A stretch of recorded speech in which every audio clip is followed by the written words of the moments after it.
নমস্কার আমার সকল দর্শক বন্ধুদের। তো আজকের এই ভিডিওতে আমি আলোচনা করব ২০২৬ সালে কোন রাশির ব্যক্তিদের এই বছর আর্থিক উন্নতির যোগটা কিন্তু প্রবল থাকবে। আ তো দেখুন, প্রত্যেকের মনে একটা প্রশ্ন আছে যে সব রাশিরই কি আর্থিক উন্নতি হবে নাকি পার্টিকুলার কিছু রাশি বেশি ফাইন্যান্সিয়াল গেইন করবে? তো সেই অনুযায়ী আজকে আমি আ পুরো পার্টিকুলার এনালিসিস করে আজকে এই ভিডিওতে আমি বলব কোন রাশির ফাইন্যান্সিয়াল গেইনটা একটু অন্য রাশিদের থেকে বেশি থাকবে। তো obviously যারা আমার চ্যানেলের সাথে যুক্ত আছেন আমি তাদেরকে বলব আমার WhatsApp চ্যানেলে কিন্তু অবশ্যই জয়েন করুন। আমি কিন্তু নিয়মিত বেসিসে রাশিফল এবং হচ্ছে প্রতিকার, টোটকা এগুলো সব শেয়ার করি। তো যারা এখনো জয়েন হননি অবশ্যই জয়েন করুন এবং আমি কিন্তু নক্ষত্র ভিত্তিক যে ভিডিওগুলো আছে সেগুলো কিন্তু আস্তে আপলোড করছি। তো অবশ্যই আমার চ্যানেলের সাথে কিন্তু জড়িত থাকবেন। তো বেশি কথা না বাড়িয়ে চলুন শুরু করা যাক আজকের অনুষ্ঠান। ২০২৬ সালে কোন রাশির আর্থিক উন্নতি যোগ কিন্তু সবথেকে বেশি রয়েছে? দেখুন, প্রত্যেকটা রাশিরই জীবনে কিছু না কিছু বাধা বলুন, সংগ্রাম বলুন, এগুলো থাকেই এবং আ প্রত্যেকটা মানুষেরই বার্থ চার্ট কিন্তু আলাদা হয় এবং প্রত্যেকটা মানুষের গ্রহগত অবস্থান সেই অনুযায়ী এবং গ্রা এই যে গ্রহের যে দশা সেগুলোও আলাদা হয়। তো এই কারণের জন্য কোনো রাশির মানুষ সেমই রাশি ধরুন, আজকে আপনার ধরুন মেষ রাশি বা আমার মেষ রাশি। আপনি খুব খারাপ সময় দেখছেন বা আমি খুব ভালো সময় দেখছি। এরকম হয়েই থাকে কিন্তু।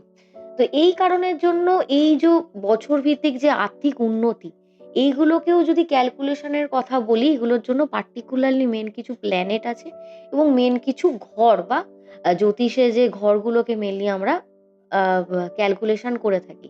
তো এবং আর্থিক উন্নতির জন্য যদি আমি বলি, 2nd হাউস যেটা, সে রাশি বলুন বা লগ্ন বলুন, এক্ষেত্রে আমি রাশি অনুযায়ী আলোচনা করছি। তো রাশি থেকে যে 2nd হাউসটা, সেটাকে মেইনলি বলা হয় কিন্তু ধন ভাব। সেখানে আমাদের ওয়েলথ মানে কতটা আমরা টাকা সঞ্চয় করতে পারবো, কতটা টাকা আমরা পারিবারিক সম্পদ থেকে কামাতে পারবো, সেগুলো কিন্তু 2nd হাউস থেকে বিচার করা হয় এবং 11th হাউস হচ্ছে আমাদের কিন্তু ফাইন্যান্সিয়াল গেইন বা ইনকাম সোর্স, এগুলো কিন্তু দেখে। তো এখানে আমরা কতটা আমাদের কাজ থেকে ইনকাম করলাম, কেউ প্রফিট পাবো, কে কতটা বোনাস পাবো, নিয়মিত আয় কতটা থাকবে, সেক্ষেত্রেও কিন্তু আমরা 11th হাউস থেকে কিন্তু বিচার করে থাকি জ্যোতিষে। এবং শুধু যে এই দুটো থেকেই বিচার করা হয় তা না। এই দুটো মেইন, এই দুটো থেকেই মেইনলি বিচার করা হয়। লং টার্ম যে প্রসপারিটি যেটা থাকে ইনকামের দিকে, সেটা মেইনলি হয়। এছাড়াও পাশাপাশি আরো কিছু ঘর আছে, তার মধ্যে রয়েছে 5th হাউস। 5th হাউস থেকে আমরা ধরুন কোথাও ইনভেস্টমেন্ট করেছি, like stock market, share market বা কোনো রকম একটা স্পেকুলেটিভ অনেকের থাকে, কোথাও থেকে গেইন হবে টাকা-পয়সা। সেগুলো 5th হাউস থেকে আমরা করি। আবার 8th হাউস থেকে, 8th হাউস যে সবসময় মারক ঘর হয় বা ট্রান্সফরমেশন এর রহস্য এইসবেরই ঘর হয় তা না। 8th হাউসও কিন্তু আমাদেরকে টাকা-পয়সা ইনহেরিটেন্স এ, ধরুন আপনার দাদু সম্পত্তি পেলেন বা আপনি মায়ের দিকের থেকে সম্পত্তি পেলেন। ইনহেরিটেন্স মানি, ইন্সুরেন্স থেকে ক্লেম করা মানি বা হঠাৎ কোনো প্রাপ্তি ঘটলো, সেটা কিন্তু 8th হাউস অনেক সময় হেল্প করে। এছাড়াও 9th হাউস আমার মতে প্রচন্ড পরিমাণে হেল্প করে থাকে এবং অ্যাস্ট্রোলজিতে 9th হাউসকে কিন্তু প্রচন্ড মানা হয়। কারণ obviously যারা জ্যোতিষবিদ্যা নিয়ে চর্চা করেন তারা জানে 9th হাউস থেকে কিন্তু ভাগ্য বা লাক বিচার করা হয়। তো ভাগ্য বা লাক না থাকলে সবাই জানেন কি হয়ে থাকে। তো এই ভাগ্য বা সৌভাগ্য নির্ধারণ কিন্তু টাকা-পয়সার সাথে প্রচন্ড যুক্ত। তো 9th হাউস থেকেও কিন্তু এই আ ফাইন্যান্সিয়াল গেইনটা বা আর্থিক উন্নতিটা কিন্তু বিচার করা হয়। আর তার সাথে অবশ্যই কর্ম না করলে তো ইনকাম করা খুবই প্রবলেমেটিক। তো 10th হাউস মানে আমাদের কর্মের ঘরও কিন্তু আমাদের টাকা-পয়সা সবকিছু কিন্তু বিচার করে থাকে। তো যেখানে যেরকম কেরিয়ারে থাকবেন সেই থেকে সেরকমভাবে ইনকাম আসবে obviously। এবার আমি কিছু প্ল্যানেটস এর কথা বলি। অনেকেই ভাববেন যে কোন প্ল্যানেটস এগুলো করে থাকে? দেখুন, ধন দেবার যে মেইন প্ল্যানেটস গুলো আছে তার মধ্যে বৃহস্পতি ১ নম্বরে। ঠিক আছে? বৃহস্পতি দেবের কৃপা থাকলে কিন্তু মানুষের এই টাকা-পয়সা বলুন, আর্থিক বলুন, এই প্রবলেমটা অনেকটা কম থাকে। তারপরেই আমি যার কথা বলব তিনি হচ্ছেন শুক্রদেব। শুক্র গ্রহের যদি কৃপা থাকে সেক্ষেত্রেও কিন্তু প্রচন্ড উন্নতি হয়ে থাকে। ফাইন্যান্সিয়াল গেইন থেকে শুরু করে স্ট্যাটাস মেইনটেইন, লাভ, বিউটি সবকিছুর উনি প্রতীক বা দেবতা। তার সাথে সাথে অ্যাস্ট্রোলজিক্যালি মার্কারি বা বুধ প্রচন্ড পরিমাণে কিন্তু এফেক্ট দিয়ে থাকে এই টাকা পয়সা লেনদেন বলুন, স্টক মার্কেটে এই জিনিসগুলো বুধের কিন্তু কারকতা প্রচন্ড পরিমাণে রয়েছে। যখন দেখবেন বুধ রিট্রোগেট বা বুধ অস্ত চলে গেছে, হঠাৎ করে এগুলো এইসব মার্কেটে কিন্তু ডাউনফল একটা থাকেই। বা যারা প্রচন্ড পরিমাণে বুধ যাদেরকে নিয়ন্ত্রণ করে থাকে, সেক্ষেত্রে কিন্তু তাদের মাইন্ড ফ্লাকচুয়েশন, হঠকারী সিদ্ধান্ত, উল্টোপাল্টা জায়গায় টাকা পয়সা ইনভেস্ট করে দেওয়া, সেই সময় কিন্তু থেকে থাকে। তো বুধ এখানে খুব একটা বড় মানে রোল প্লে করে থাকে। তার সাথে সাথে চন্দ্রদেব। চন্দ্রদেব কিন্তু মানি ফ্লো করায়। মানি কিন্তু ব্যালেন্স। তো চন্দ্রদেবের প্রভাবও কিন্তু প্রচন্ড পরিমাণে অ্যাস্ট্রোলজিক্যালি মানির দিকে রয়েছে বা ফাইন্যান্সিয়াল গেইন এর দিকে রয়েছে। তার সাথে সাথে হঠাৎ প্রাপ্তি, ফাটকা মানি, লটারি থেকে টাকা পয়সা মানেই জানেন রাহু। তো রাহুও কিন্তু এই টাকা পয়সা, ফাইন্যান্সিয়াল গেইন, ঠিক আছে? বিদেশ থেকে অর্জিত মানি, এগুলো কিন্তু রাহুও দেখে থাকে। তো এই কয়েকটা প্ল্যানেট আছে যারা কিন্তু টাকা পয়সা, long term prosperity, financial gain বা বলুন ওয়েলথ, ঠিক আছে? কুবেরের মতো ধনসম্পত্তি যেগুলো দিয়ে থাকে, এইসব গ্রহগুলো কিন্তু মেইনলি আমাদেরকে সহায়তা করে থাকে। তার সাথে সাথে শনির নামটা আমি নেব। অবশ্যই শনিদেব ধীরে দেন কিন্তু স্থায়ী সম্পদ দিয়ে থাকেন, যে সম্পদ আপনার থেকে কেউ কেড়ে নেবে না। তো শনিদেবও কিন্তু, আপনি যদি হার্ড ওয়ার্ক করেন এবং সৎ পথে থাকেন, শনিদেবও কিন্তু টাকা পয়সা অবশ্যই দিয়ে থাকে জীবনে। এবং তার সাথে সাথে আমি রবির কথাও বলব। হ্যাঁ, এনার কথাই বা বাদ যায় কেন? রবিও যেহেতু একজন অনেক বড় প্ল্যানেট, টাকা পয়সার ক্ষেত্রে ধরুন যারা গভর্নমেন্ট সার্ভিসে আছে, যারা বড়, বড় অথরিটিস জবে রয়েছে, তাদের ক্ষেত্রেও কিন্তু সেইসব জায়গা থেকে টাকা পয়সা পাওয়া যায়। তো এবার আমি obviously চার্ট এনালাইসিস করব যে ২০২৬ এ কোন, কোন রাশির মেইনলি আ এই যে আমি ঘরগুলো বললাম, হাউসগুলো এবং প্ল্যানেটস গুলোর দৃষ্টি বলুন, সবকিছু মিলিয়ে যে রাশিগুলোর ৩ টে টিপ, সত্যি কথা বলতে। কারণ অনেকেরই হতে পারে এই মুহূর্তে খারাপ দশা চলছে, ভালো দেখছেন না। সেক্ষেত্রে পুরোপুরি পার্সোনাল বাচ্চাদের ওপর কিন্তু নিয়ন্ত্রণ করে। তবে আমি যদি বলি, এই রাশিগুলো ২০২৬ এ কিন্তু ফাইন্যান্সিয়াল গেইন এর দিক থেকে যথেষ্ট ভালো করবে। তার মধ্যে আমি একটা দেখতে পাচ্ছি বৃষ রাশি। অ্যাজ পার মাই ক্যালকুলেশন বৃষ রাশির কিন্তু যথেষ্ট ভালো থাকবে ২০২৬ এ ফাইন্যান্সিয়াল গেইন এর কথা। কারণ আপনাদের 3rd হাউসটাও যথেষ্ট ভালো থাকবে। যদি রাশি থেকে দেখতে পাওয়া যায়, বৃহস্পতি কিন্তু জুন মাসের পর থেকে মেইনলি বৃহস্পতির যে কর্কট রাশিতে গমন, সেটা কিন্তু যথেষ্ট ভালো হবে। তো 3rd হাউস এখানে আপনাকে সহায়তা করবে। তার সাথে সাথে আপনার 11th হাউসে আয়ের ঘরে যদি আমি দেখতে পাই, সেক্ষেত্রে আয়ের ঘরটাও বেশ ভালো। এবং আয়ের ঘরে যদিও বা শনিদেব বসে আছে, কিন্তু শনি কিন্তু স্থায়িত্ব দেয়। এটা কিন্তু জানেন। ধীরে পাবেন কিন্তু স্থায়ী হবে। কেউ আপনার থেকে কেড়ে নিতে পারবে না জোর জবরদস্তি। আর 10th হাউসে এমনিতেও রাহু বসে থাকবে সেই সময়।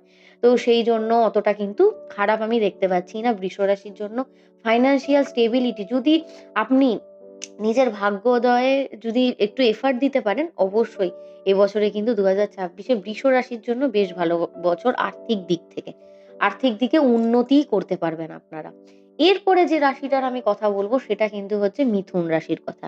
মিথুন রাশির কিন্তু জুন মাসের পর থেকে অ ধনভাবে যেহেতু বৃহস্পতি থাকবে উচ্চস্থ অবস্থায়, সেই জন্য কিন্তু আপনার সঞ্চিত অর্থ কিন্তু যথেষ্ট বাড়বে। আপনারা হয়তো অবাক হয়ে যেতেন, "হ্যাঁ, এতদিন মিথুন রাশির কিছু হয়নি, এখন হ্যাঁ হবে।"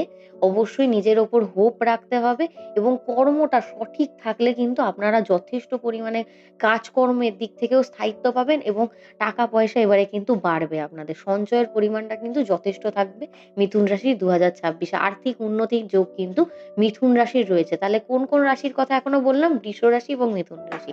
তারপরে যে রাশিটার কথা বলব, সেটা হচ্ছে কর্কট রাশি। হ্যাঁ, কর্কট রাশির কিন্তু খরচা থাকবে। দ্বিতীয়ভাবে যেহেতু কেতু রয়েছে, সেই কারণের জন্য বৃহস্পতির কৃপা আপনারা পাবেন এই বছর। যেহেতু বৃহস্পতি আপনাদের রাশিতে প্রবেশ করবে।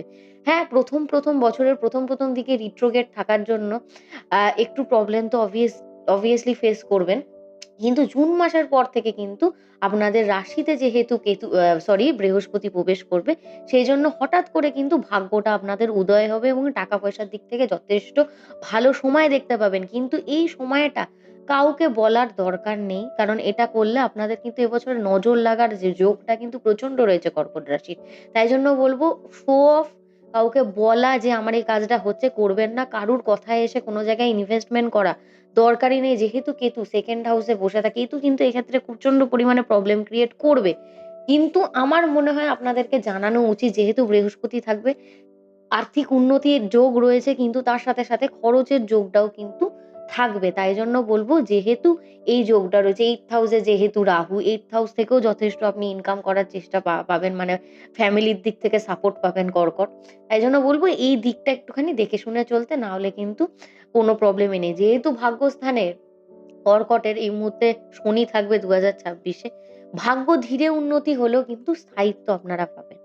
তাই জন্য হ্যাঁ, যদিও বা শনি 9th হাউসে উদাসীন থাকেন, কিন্তু তবুও এই নয় যে একদম উদাসীনতার কারণে আপনারাও উদাসীনতা ফিল করবেন, তা না। আপনারা যদি জোর দিতে পারেন এই বছরে, আপনাদের কিন্তু আর্থিক উন্নতি আছে। তবে বারবার আমি বলব, কোনো উল্টোপাল্টা চক্করে, কোনো ঋণজনিত জিনিসে বা কোথাও উল্টোপাল্টা জায়গায় টাকা দেওয়া, কাউকে ধার দেওয়া, এইগুলো করবেন না। একদম করাটা উচিত নয় কর্কটের জন্য। তো কর্কট রাশির কিন্তু আর্থিক উন্নতির যোগ রয়েছে ২০২৬-এ।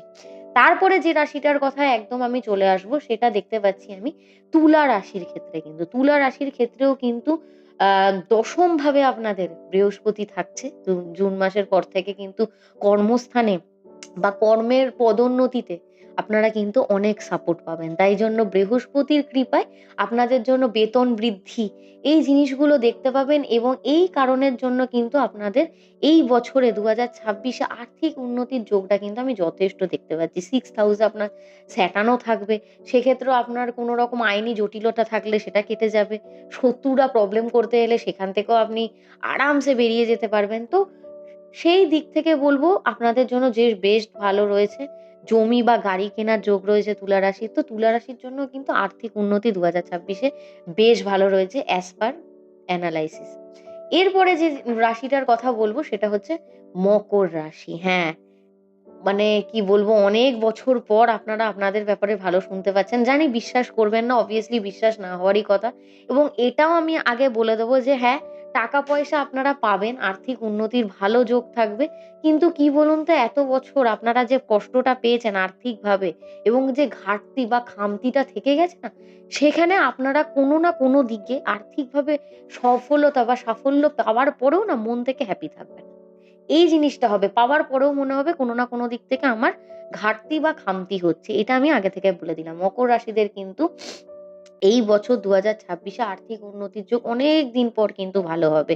সো এই কারণের জন্য আমি বলব, হ্যাঁ, আপনাদের মন ভালো না থাকলেও আমি বলব অবশ্যই নিজেদেরকে একটু হোপলেস জায়গা থেকে বার করে আনার চেষ্টা করুন। ২০২৬-এ মন জানি এই দিক থেকে মানবে না যে হ্যাঁ, আমার হচ্ছে, এ হচ্ছে। আর এখন আপনাদেরকে না এই সান্ত্বনাগুলো দেওয়াও না একদম দরকার নেই। কারণ ৭.৫ মতো একটা বড় কঠিন পর্যায় আপনারা দেখে এসছেন। তো সেই জায়গাগুলো আপনারা অলরেডি ক্লিয়ার করে ফেলেছেন। হ্যাঁ, অনেকদিন পর ঘটবে, আপনারা নিজেরা দেখবেন। অবশ্যই ব্যবসায়িক দিক বলুন, ফ্যামিলির দিক থেকে বলুন, সব দিক থেকে টাকা পয়সার যোগ রয়েছে। শুধু বলব, উল্টোপাল্টা কোনো জায়গায় ইনভেস্ট করবেন না। আবেগের বশে টাকা পয়সা খরচা করবেন না। কারণ আপনারা প্রচন্ড পরিমাণে মানুষকে হেল্প করতে সহায়তা করেন। আর আমি যে রাশিগুলোর নাম আজকে বললাম, এই যে বৃষ রাশি, মিথুন রাশি, কর্কট, তুলা আর এদিকে মকর। মেইনলি আপনি যদি দেখতে পারেন শুক্র, বুধ, চন্দ্র, এদিকে হচ্ছে শনি মিলিত সব রাশিগুলো। তো আপনাদের কাছে টাকা পয়সা থাকবে, উন্নতিও হবে। কিন্তু কোনো না কোনো দিকে আপনাদের এই যে মেন্টাল যে হ্যাপিনেসটা, সেটা আপনাদের মধ্যে থাকে না এমনিতেও। তো আপনারা হয়তো অনেকেই কমেন্ট করবে, ছাতা হবে, এসব হবে। কিন্তু মোটামুটি দিক থেকে ২০২৬ টা অন্যান্য রাশির থেকে আপনাদের আর্থিক উন্নতিটা কিন্তু যথেষ্ট থাকবে। এটা কিন্তু আমি বলতে পারি শেষে একদম ভিডিওর। তো অবশ্যই বলব, ওই হোপলেস জায়গাটা রাখতে হবে না। মানি ইস হানি, সবাই জানে সেটা। আ অবশ্যই সৎ পথে এবং কর্ম করলে এই জিনিসগুলোর থেকে, বাধা থেকে কিন্তু অনেকটাই কাটিয়ে আসা যায়। আর আদার্স রাশিদের বলব, একদমই মন খারাপ করতে না। আপনাদের যে আর্থিক উন্নতি হবে না, কে বলেছে? দেখা গেল আপনারা এনাদের থেকেও বেশি করে দেখান। কারণ যাদের জীবনে চ্যালেঞ্জেস আসে, তারা কিন্তু সেই চ্যালেঞ্জেসটা পেরিয়ে যাওয়ার পর একটা অন্যরকম জোনে চলে যায়। তাই জন্য বলব, প্রত্যেকটা রাশির মানুষকেই তাদের নিজেদের যে নিজ কর্ম আছে তার সেটা ভালো করে করতে। কর্ম ভালো করলে, হার্ড ওয়ার্ক ভালো করলে কেউ কোনোদিন কাউকে হারাতে পারে না। এটা বলব। কিন্তু মাঝে মধ্যে এরকম হয়, কিছু সময় প্ল্যানেটস বা এই গ্রহগুলো বলুন বা নক্ষত্র বলুন, সাথ দেয়, কখনো সাথ দেয় না। নিজেদের প্রচন্ড কর্ম করার পরেও, হার্ড ওয়ার্ক করার পরেও। তো এই ছিল আজকে ২০২৬ এর আমার প্রেডিকশন ফর ফাইন্যান্সিয়াল গেইন যে কোন, কোন রাশির হবে। তো আপনার যদি এই রাশিগুলোর মধ্যে একটা হয় অবশ্যই আমাকে কমেন্টে জানাতে ভুলবেন না। আর সবাই আমার চ্যানেলের সাথে যুক্ত থাকুন। আমি খুব শীঘ্রই অন্যান্য যে ভিডিওগুলো নিয়ে আসছি নক্ষত্র ভিত্তিক আলোচনা অবশ্যই দেখতে ভুলবেন না। হোয়াটসঅ্যাপ চ্যানেলের সাথে জড়িত থাকবেন অবশ্যই এবং কমেন্ট করতে কিন্তু একদম ভুলবেন না। সবাই ভালো থাকুন, সবাই সুস্থ থাকুন।